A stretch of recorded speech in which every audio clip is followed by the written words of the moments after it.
¿Qué tal? El gusto saludarles, nueva entrega de Perspectiva Real, para analizar lo que acontece a nivel de nuestro país y también a nivel internacional y que repercute precisamente en Uruguay.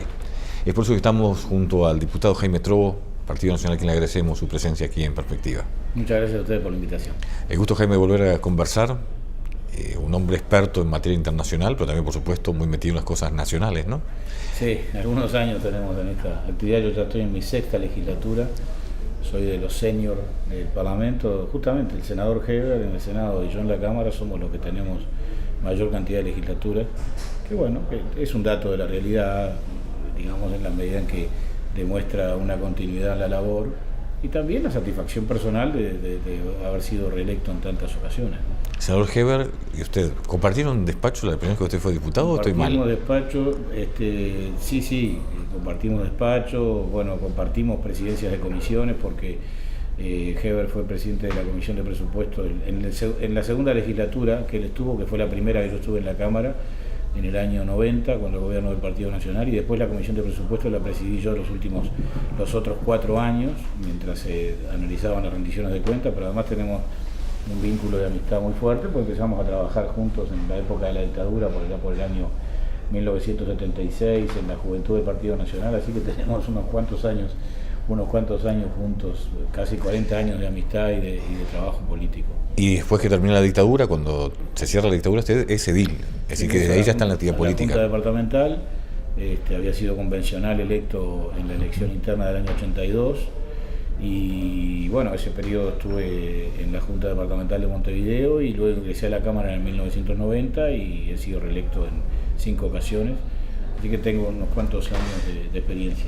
La visión política de alguien con tanta experiencia sirve en la medida que nosotros hablamos que necesitamos hace tanto tiempo en esto como algo natural, con temas como si fueran de cada día, como cuando hablamos de la dictadura, cuando hablamos de otros temas. Sin embargo, los jóvenes, y no tan jóvenes, de 30 años o 20 años, nada de eso vivieron quizás. ¿Cómo ven la política de aquel momento al hoy? ¿Se ponen en ese ensayo, digamos, de ver cómo un joven ve esa política? No nuestros hijos, ¿no? Que ya estaban metidos. Claro, pero es muy difícil. O sea, lo que ha cambiado mucho es el contexto en el cual se desarrolla la actividad. Y básicamente tiene que ver con los modos de la práctica política y también en gran medida las tecnologías de la información y la comunicación que han tenido un impacto fenomenal en la actuación, digamos, de los hombres públicos, de los funcionarios.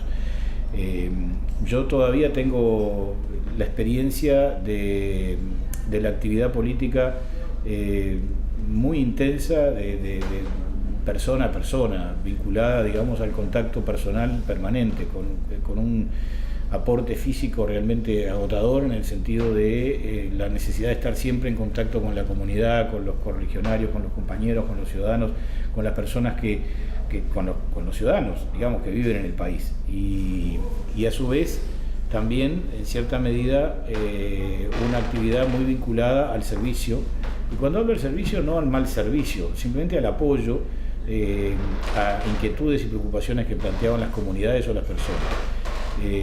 Con el paso de los años, por supuesto que la presencia del político en los medios de comunicación, en los nuevos medios de comunicación, es diferente. Antes había un dominio mayor de cierta prensa en la que uno tenía que tener acceso para poder repercutir, digamos, ante la opinión pública.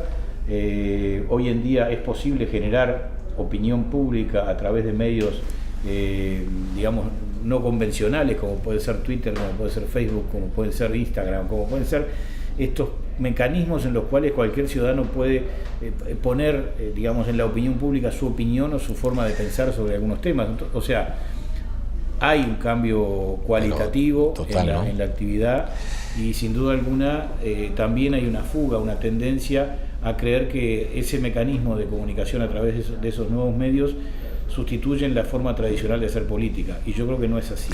¿Usted se acuerda, y para mí también no es entrar en el túnel del tiempo, pero la lista 31, a la cual usted pertenecía con Martín Sturla, tenía un programa de mañana, o mejor dicho, un encuentro los domingos de mañana, llamaba Las Cosas por su nombre? Sí, eso es. Y que era que se juntaban en una casa y lo novedoso de ese programa que se transmitía. Se transmitía por radio. Sí, claro. Era lo nuevo. Si nos ponemos a hurgar en el pasado, nos vamos a encontrar con Guillermo Enríquez también trabajando en esa época en Radio Imparcial. Sé que es que por eso me acuerdo, cuando la radio lo transmitía, tenía que llevar los equipos. Y también los domingos de mañana,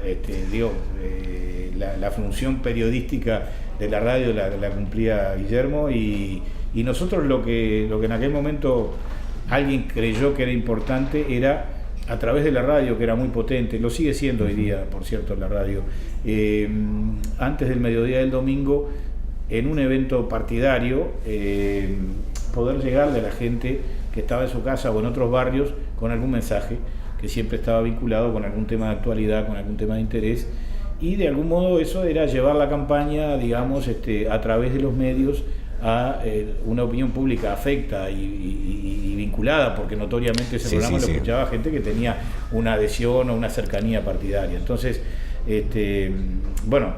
estamos hablando del año 1986, ¿no? ¿Cuántos años? Hace 30 años, y Guillermo Enríquez estaba en esa época también. Ahí empezamos. Iniciando su actividad periodística. Pero cómo cambió todo eso, ¿no? Sí. Y sin embargo, lo que usted decía recién, la forma de hacer política tiene que seguir siendo la misma. Debe seguir siendo la misma. Yo creo que además la muestra de que eso es así es que la identificación de un individuo por sus opiniones o por su, aspecto físico o su gestualidad nunca termina de ser completa hasta el momento que el individuo toma la mano, da un beso, abraza a una persona o simplemente se vincula con ella en un ámbito comunitario, social, en la calle, en un evento público, etcétera. A veces hay una tendencia en los políticos a creer que por aparecer en los medios uno da satisfacción al interés ciudadano de tener vínculos con el gobernante, y no es así. En realidad es una actividad profundamente humana o intensamente humana, es una actividad de vínculo permanente, y es una actividad en la cual de ese vínculo individual y colectivo con la sociedad uno adquiere conocimientos, inquietudes, preocupaciones sobre temas. Por supuesto, hoy uno puede informarse por muchos medios, pero hay uno que es inevitable, que es ir a ver las cosas, escuchar de un ciudadano o de un grupo de ciudadanos una demanda, una queja o una idea, y luego procurar a través de la gestión pública llevarla adelante. O sea que para mí, como actividad humana esencial, la política tiene un componente que es el vínculo de la persona con el ciudadano, con el vínculo, social, que es insustituible, por más que existan medios de comunicación alternativos y fórmulas novedosas que siempre son muy importantes para que la gente se informe, pero que no pueden ceder o no pueden capitalizar todo lo que es el vínculo personal de la actividad política entre el político y el ciudadano. Y lo que no ha cambiado dentro de la política en su conjunto es la forma de actuar, la oposición y el oficialismo, ¿no? Bueno, en los países democráticos, en los países republicanos, en los países en los cuales existe respeto por las libertades, en los países en los cuales existe, un equilibrio institucional y una fórmula democrática de convivencia, siempre existe el a favor y el en contra, o siempre existe, para llamarlo de modo más tenue quizás, la acción y la alternativa. Bueno, porque precisamente del debate ideológico, del debate de propuestas, de la discusión sobre los temas, surgen a veces las mejores soluciones. Por eso a veces hay una tendencia del ciudadano a pedir o a exigir que sobre los grandes temas del país, que son los temas de mediano y largo plazo, trate de lograrse, una comprensión más amplia que la de un partido, de una mayoría determinada en un momento, o una fotografía electoral del país. Entonces, hoy en día, tiempo en el que lamentablemente todavía hay quienes defienden los autoritarismos o las visiones únicas sobre lo que debe ser el futuro de una sociedad, yo creo que nosotros tenemos que hacer un esfuerzo fenomenal para procurar construir permanentemente la democracia a partir de la existencia alternativa y que exista un debate que permita que la gente, llegado el momento, vaya optando entre las distintas visiones que se ponen encima de la mesa. A usted le tocó estar de los dos lados, ¿no? Tanto en el oficialismo como en la oposición. En el gobierno. Me tocó ser diputado de gobierno o diputado del partido de gobierno y me ha tocado estar en la oposición mucho más tiempo en este segundo caso que en el primero. Pero desde mi perspectiva siempre digo, y le digo a los militantes y a los compañeros de mi partido, en política hay que luchar para ganar, no solamente para dar testimonio de una idea, para que esa idea se pueda llevar adelante. Y eso supone convencer la mayor cantidad de gente. Y eso supone salir del nicho de quienes ya sabemos que son compañeros, nos acompañan, nos votan, o con quienes tenemos una comunidad de ideas permanente, a buscar otros ciudadanos que, llegado el momento, entiendan que nuestro partido es una alternativa de cambio, como lo va a ser sin duda alguna en el proceso electoral que tendremos en el año 2019.